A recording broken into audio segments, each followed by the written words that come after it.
Can you believe it? 2.5 months after she resigned, Nadine Dorries has finally resigned. Much like one of her novels, The Resignation Letter, to Rishi Sunak was rambling, cliché-ridden, and first and foremost, largely a work of fiction. Here are the highlights. She starts the letter by saying, "Dear Prime Minister, it's been the greatest honour and privilege of my life to have served the good people of Mid-Bedfordshire as their MP." Well, Nadine Dorries, you haven't spoken in Parliament for the last year. You've barely voted. And it got to the point where constituents and some of the reporters here at LBC went in search of you and simply couldn't find you. The erstwhile MP goes on in her long, rambling resignation letter to talk about her stellar career in politics. The problem is, not everyone remembers Nadine Dorries' career in quite the same way as Nadine Dorries. What's really interesting is that at one point she says, "Having witnessed firsthand as Boris Johnson and then Liz Truss were taken down." This is Nadine Dorries banging on, as usual, about the conspiracy theory that is only existent in her head.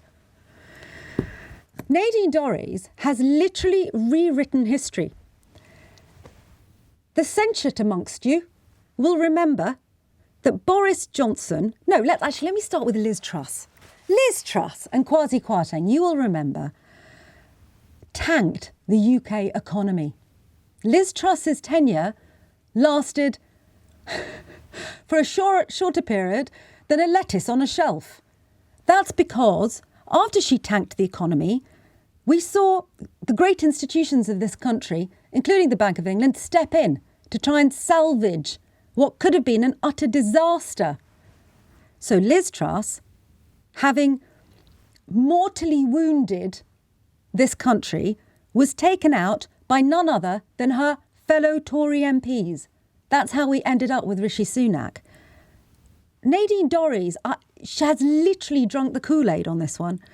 As for Boris Johnson, shall I just remind you why Boris Johnson went, as if any of us could forget?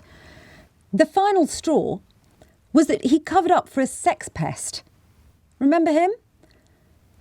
Chris Pincher. He also mishandled everything from Brexit to PPE contracts. Boris Johnson's government resigned from underneath Boris Johnson. He also went on to lie to Parliament, and yet her obsession, Nadine Dorries' obsession with Boris Johnson, is absolutely weird. Do you know why I have such a problem with Nadine Dorries? It's because she, in alliance with other very right-wing Tory MPs, have done immeasurable harm to this country. And I don't mean it in a flippant way. I mean it in a genuinely heartfelt, what the hell has just happened over the last few years kind of a way. Her and her best mate, Rees Mogg, is he Sir? Is he Sir Jacob? I think he is, isn't he? These are people who made lies appear to be the truth.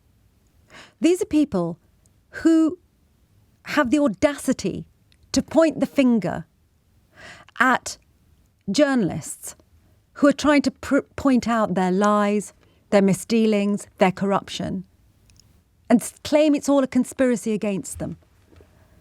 They're the people who, instead of sitting there and serving their constituents, will go on talk TV shows and earn huge amounts of money, whilst we, in the midst of a cost of living crisis, struggle. I don't know what is wrong with them. Maybe you do. It's absolutely extraordinary that Nadine Dorries, towards the end of her letter, turns around and says to Sunak, "History will not judge you well." History will not judge you well is what Nadine Dorries says to Rishi Sunak. Ironically, this might be one of the few things she's actually got right. I'm not convinced history will judge any of the last 13 years well.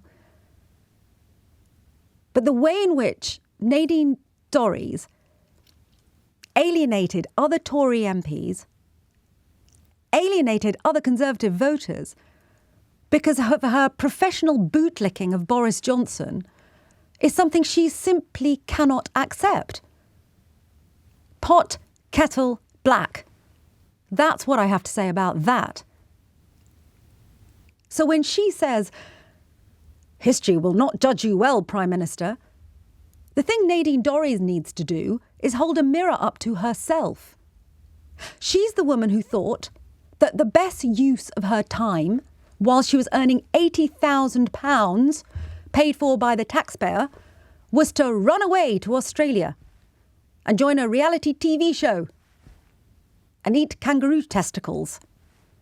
Because apparently that was going to make her more relatable too. She was a culture secretary who did not know her brief.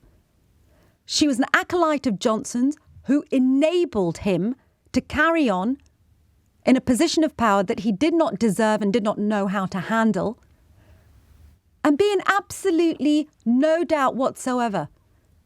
She has not resigned because she's worried about what is happening to the country under Rishi Sunak. She has resigned because she's not going to be allowed to sit in the House of Lords. So history, as she says, may not judge Rishi Sunak very well. But one thing it might decide he got right was keeping that woman out of the House of Lords.